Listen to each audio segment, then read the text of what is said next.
The story begins 65 years ago when the world was nearly destroyed by nuclear war. Electricity and all communication systems were completely destroyed overnight. The entire world was going through a very difficult time. Then, in the Amazon rainforest, a scientist discovered the Genesis tree. Its miraculous flower possessed so much power that it could power the entire world. With its help, humans began creating everything again.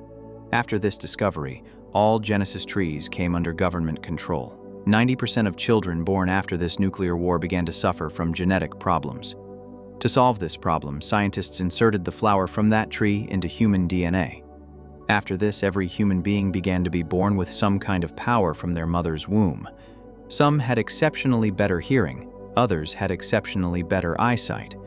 Those born with such powers were called genetics, and they lived like kings in this new world. However, approximately 10% of the population had weak immune systems, which prevented their bodies from accepting the flower at all. These individuals were called specials and were assigned only menial tasks like cleaning, maintenance, etc.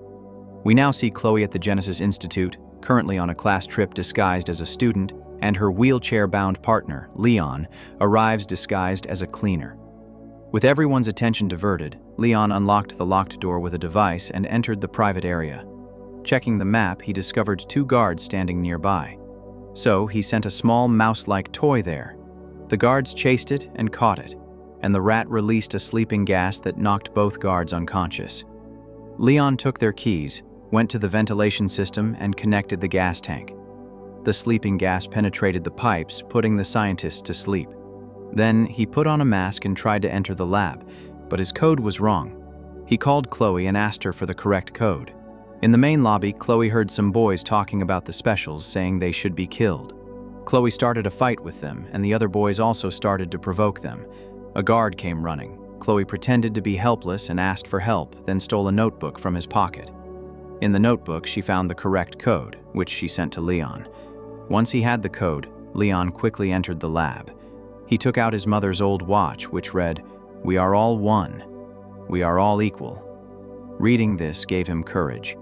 He pulled a lever and the machine opened, revealing the Genesis tree. He took an old weapon and began piercing the glass. But as he began to pluck the flower, the tree shot out numerous spikes, and suddenly an alarm sounded. Leon nevertheless packed the flower into a blue capsule.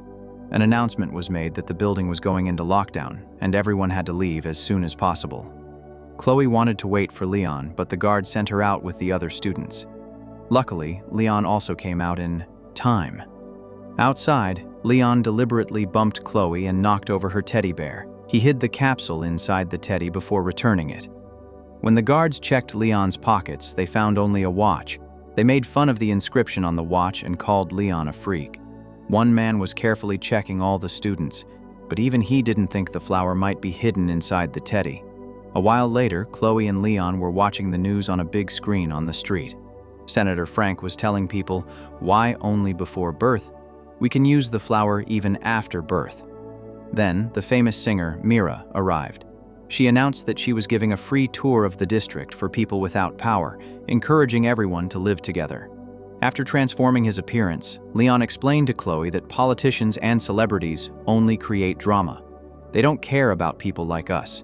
Just a moment ago, a poor man like us was pushed out of a food store on the street.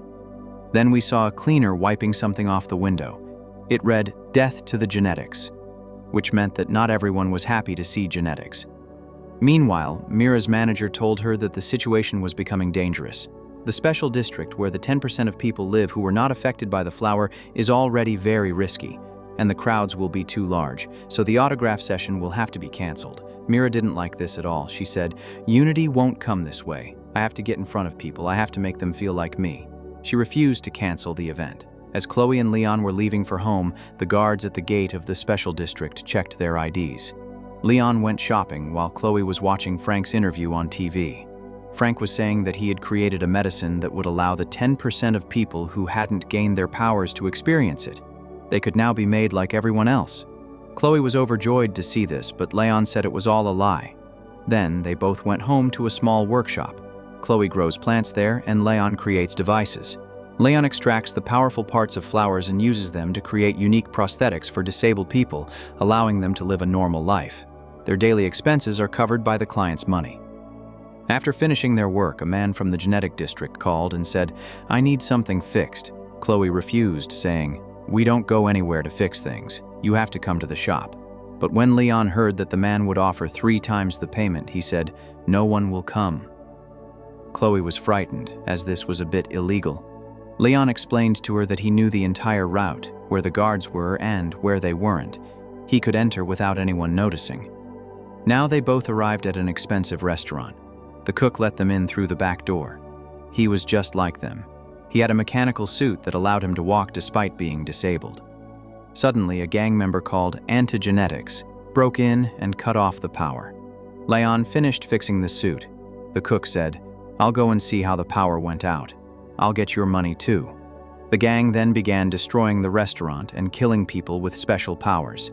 Within minutes, many tables were broken and many bodies were lying on the floor. Then the gang leader started writing something on the wall. Just then, the cook returned to the kitchen, covered in blood. He breathed his last, telling Chloe and Leon what was happening outside, and then died. Now Chloe and Leon tried to escape, but the back door was locked. They would have to use some brains to escape. Leon asked Chloe to help him put on the cook's mechanical suit. A few minutes later, 2 gang members entered the kitchen.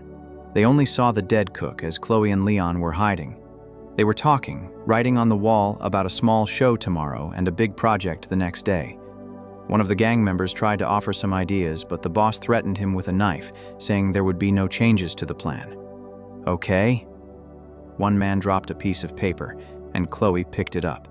The police officer's voice rang out and the gang members fled. Suddenly, Leon's suit lost control. The suit automatically lifted him up and threw him onto the counter.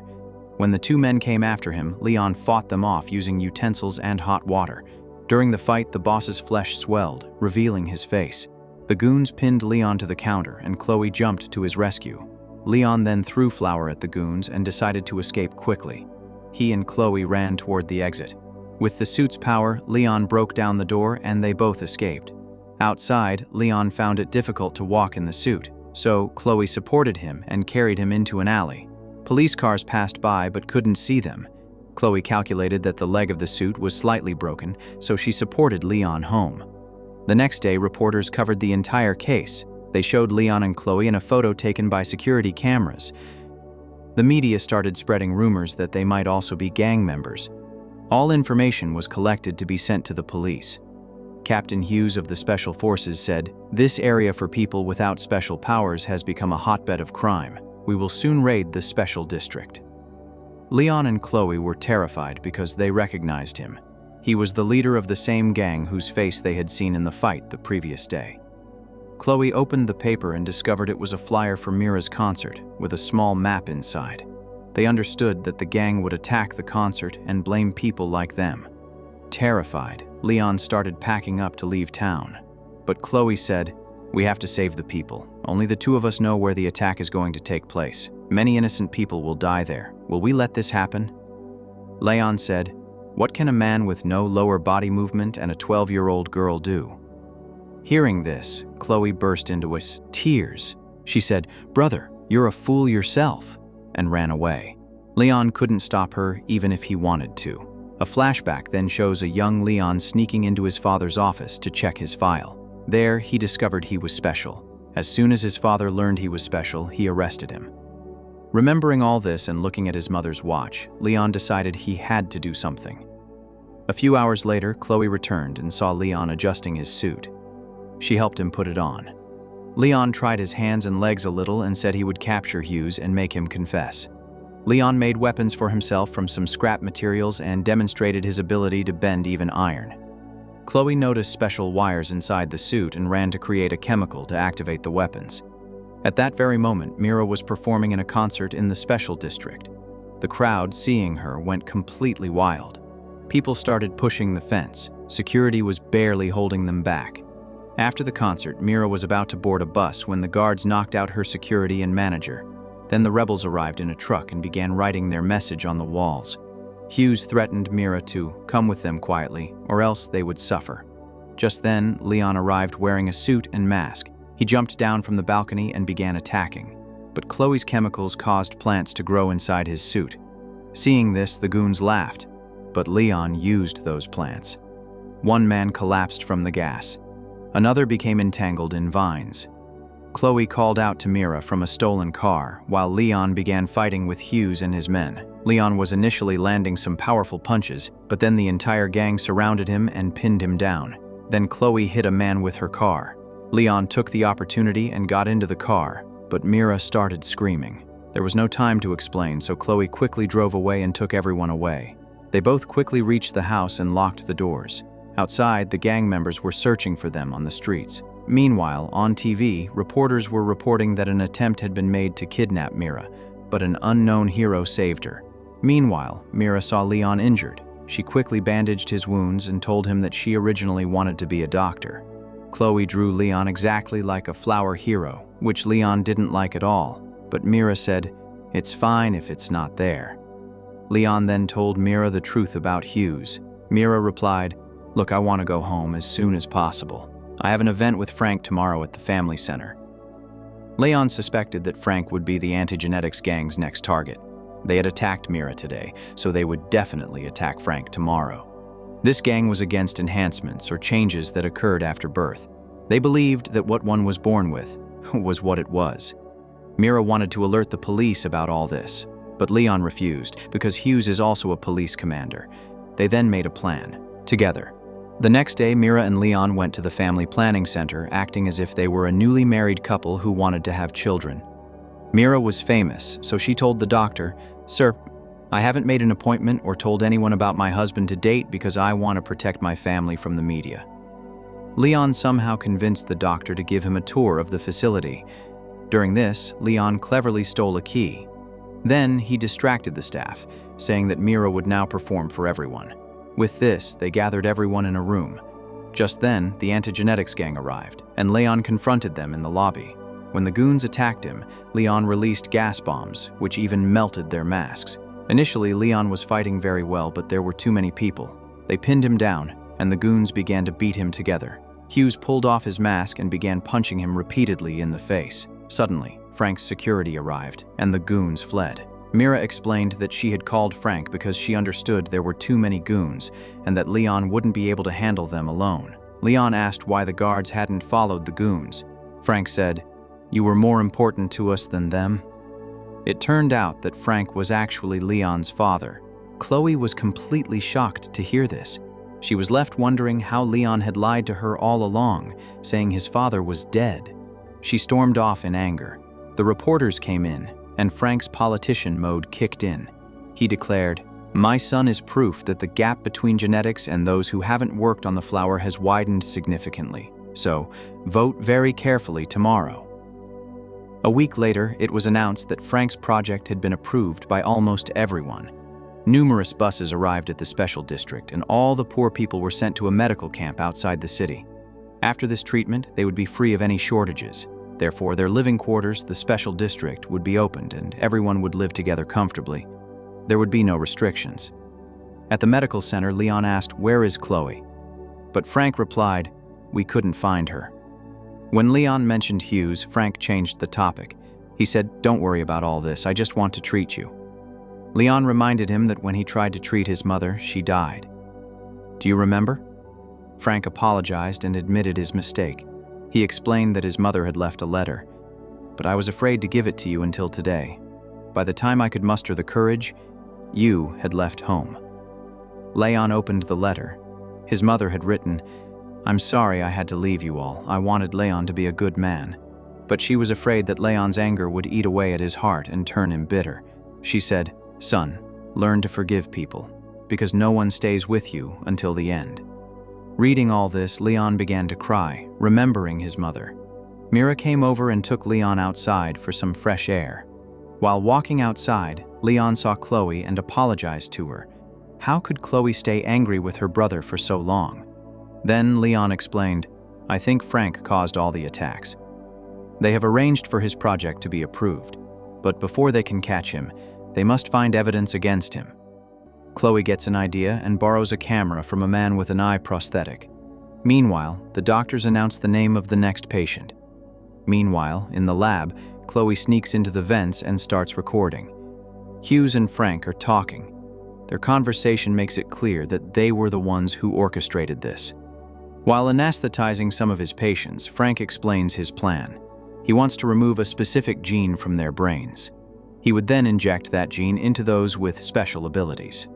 Frank calls it the next evolution of humans. He explains that it will make them even better, forever young, no matter their age.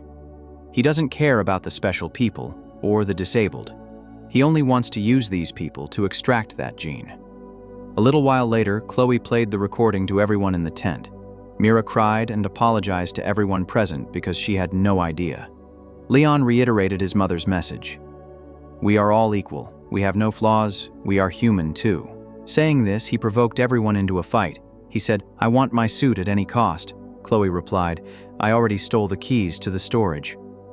The next day, Frank and some nurses were coming to Leon's room to treat him. Leon was wearing his suit under his blanket. He immediately grabbed his father and snatched the injection from the nurses. Frank said, "I did all this for you, son. I want to treat you." But Leon said, "You're a monster, nothing more." Leon locked him inside the room. He took some ammo from Chloe and ran towards the security room. He fought with the guards there, knocking them out, but one guard quickly pressed the alarm button, alerting everyone to the disturbance. Meanwhile, Chloe connected the camera to the computer so she could send the entire recording to the police as evidence. Before Leon left, Mira kissed him and told him to be sure to come back. Meanwhile, Hughes had arrived with his gang in the tent area. Leon and the Specials surrounded them, and a huge fight ensued. The Specials only had ordinary things like utensils and pipes. However, due to their large numbers, the fight was even. Leon's suit, on the other hand, gave him the strength to fight multiple people at once. But Hughes called for backup, and many men with weapons arrived. Many Specials were falling in the fighting. Leon was fighting Hughes alone. After a while, Hughes knocked Leon down, and Leon tried to escape. In the security room, a man grabbed Mira by the throat. Just then, a Special arrived and quickly killed the man. The computer finally uploaded the footage, and Chloe quickly called the police.